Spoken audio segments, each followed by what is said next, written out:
There's certain lies I've told myself about not needing a variable ND filter. Who wants to waste time screwing one on when you can just crank your shutter speed? I found out the hard way that can ruin your footage. When I first became interested in videography and started to watch how-to videos on YouTube, when it came to setting my shutter speed, everyone said to use a 180-degree rule. If you're filming in 24 frames per second, your shutter speed better be 1/50th. It was simple enough to set my shutter speed to 1/50th, but when I tried to film outdoors for the first time with my aperture set to f2.8, I discovered I had a major issue. So much light was being let in that my shot was completely overexposed. When I tried to find a solution for this on YouTube, that's when I learned about variable ND filters. So I went out and bought the cheapest one I could find. After making an investment of about $30, I felt like a real filmmaker. But I quickly became frustrated on trying to screw these on.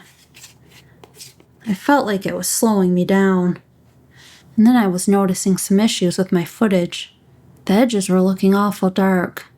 After doing some more research, I discovered that my issues were pretty common. A lot of variable ND filters can cause an X pattern. After almost getting my $30 filter permanently stuck on my lens, I was coming to the conclusion that ND filters weren't for me, and I was trying to find an alternative. That's when I learned that some filmmakers use a really high shutter speed when they're filming outdoors with a wide open aperture.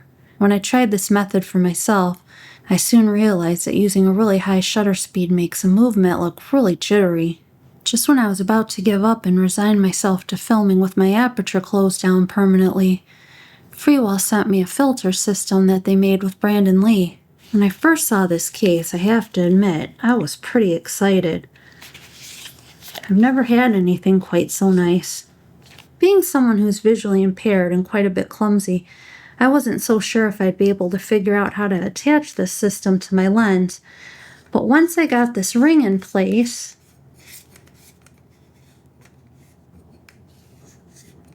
and then all I had to do was attach this 1 to 5 stop filter magnetically. And to lock it in place, all you have to do is line up that red mark on the ring with the red mark on the filter. And see, it's not going anywhere. And then if you want to remove it, you just get it unaligned. And if 5 stops isn't enough, then you can stack on the 6 to 10 stop filter. And it all goes on magnetically. And since the 6 to 10 stop filter is made of tempered glass, you really don't have to worry so much about scratches. And what's great about this system is you can even stack on a mist filter. But what I found to be so convenient is this cap also fits on magnetically. And what's nice is it comes with a built-in gray card. I might actually try to do a custom white balance once in a while. Since this whole system is so easy to put on and lock in place and then remove again, I might be able to use it when I'm doing hybrid shooting, because there's sometimes when I have a variable ND filter stuck on my lens and I don't really want to use it for photography when I want to use a higher shutter speed. The first thing I noticed when I took this outside to test it is just how easy it was to put on and take off. And I wasn't getting that nasty X pattern that I always get with my cheaper filters.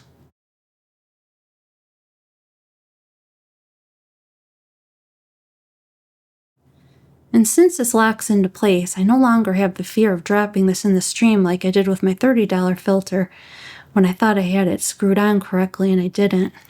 I have learned the hard way that there's no substitute for using a variable ND filter.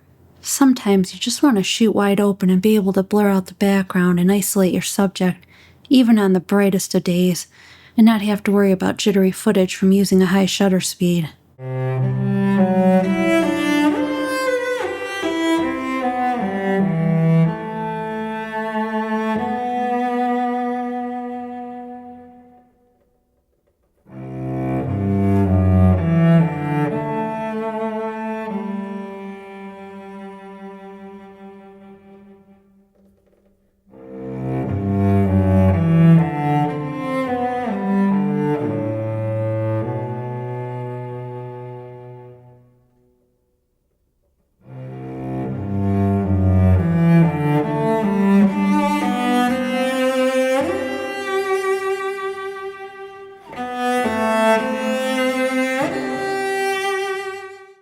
interested in getting this Brandon Lee locking filter system by Freewell, I did put an affiliate link in the description below. If you like this video, give it a like, consider subscribing for more camera-related content from a newbie like me. God bless.